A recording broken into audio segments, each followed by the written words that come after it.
जय श्री राम दोस्तों, आपका स्वागत है। जैसे कि पिछले ब्लॉग में मैंने बताया था आपको कि क्लेम लेने के लिए कौन कौन से डॉक्यूमेंट्स चाहिए होते हैं, चाहे गाड़ी प्राइवेट हो, टैक्सी हो या गाड़ी पुलिस थाने में बंद हुई हो। अब मैं बताने जा रहा हूँ आपको एनसीबी के रिगार्डिंग। एनसीबी का हमारे क्लेम से क्या ताल्लुक़ होता है, क्या मतलब होता है, एक एनसीबी से हमारे क्लेम में क्या क्या इफेक्ट पड़ते हैं। तो एनसीबी का जो फुल फॉर्म होता है वो होता है नो क्लेम बोनस। जब हम कोई भी एक पॉलिसी पीरियड के दौरान कोई क्लेम नहीं लेते हैं, उसके एवज में इंश्योरेंस कंपनी कुछ डिस्काउंट देती है। पहले ही साल क्लेम ना लेने पर उसकी वैल्यू 20% डिस्काउंट होता है, 25, 35, 45 या 50।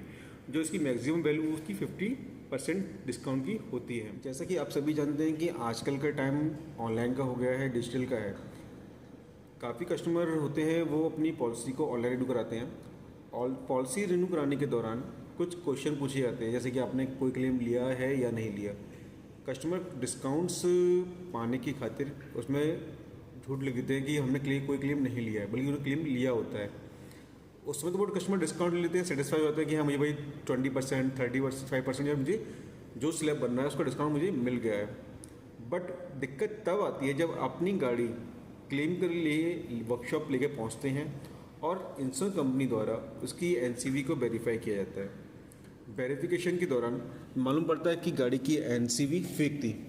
अब दिक्कत ये होनी है कि भाई एनसीवी फेक थी तो क्लेम मिलना चाहिए नहीं मिलना चाहिए। ज़्यादातर इंश्योरेंस कंपनियाँ क्लेम को नो क्लेम कर देती हैं, या क्लेम देती हैं तो वो सबस्टेंट बेस पे देती हैं, पेनल्टी काट के देती हैं। तो प्लीज़ आप लोग जब भी पॉलिसी रिन्यू कराएं ऑनलाइन या ऑफलाइन, तो क्लेम अगर लिया है आपने तो उसको गलत ना बताएं। जो लिया है तो ओके, नहीं लिया तो कोई इशू नहीं। तो एनसीबी गलत ना लें जिसके रिगार्डिंग आपको फ्यूचर में कोई भी दिक्कत हो। तो मेरी आपसे यही रिक्वेस्ट रहेगी बार बार कि पॉलिसी रिन्यू कराने के दौरान एनसीबी गलत ना बताएं। ठीक है। अब मैं बताता हूँ कि अगर कोई क्लेम आप नहीं लेते हैं तो इंश्योरेंस कंपनी उस एनसीबी का क्या करती है। अगर आपने कोई गाड़ी न्यू परचेज कर रहे हैं और पिछली जो गाड़ी आपके पास थी उस पर करीब 50% या जो भी स्लैब चल रहा है एनसीवी का वो आपको मिल रही है, तो आपका जो परसेंट एनसीवी का है उसका डिस्काउंट आपको अपनी नई गाड़ी जो आप परचेज कर रहे हैं उस पर मिल सकता है।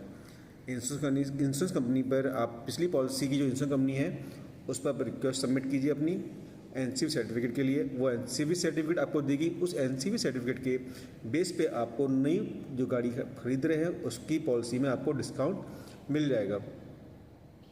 तो ठीक है, देख दोस्तों, मिलते हैं अपने न्यू ब्लॉग में। आपको मेरी वीडियो कैसी लगी प्लीज़ ज़रूर बताइएगा। जय श्री राम।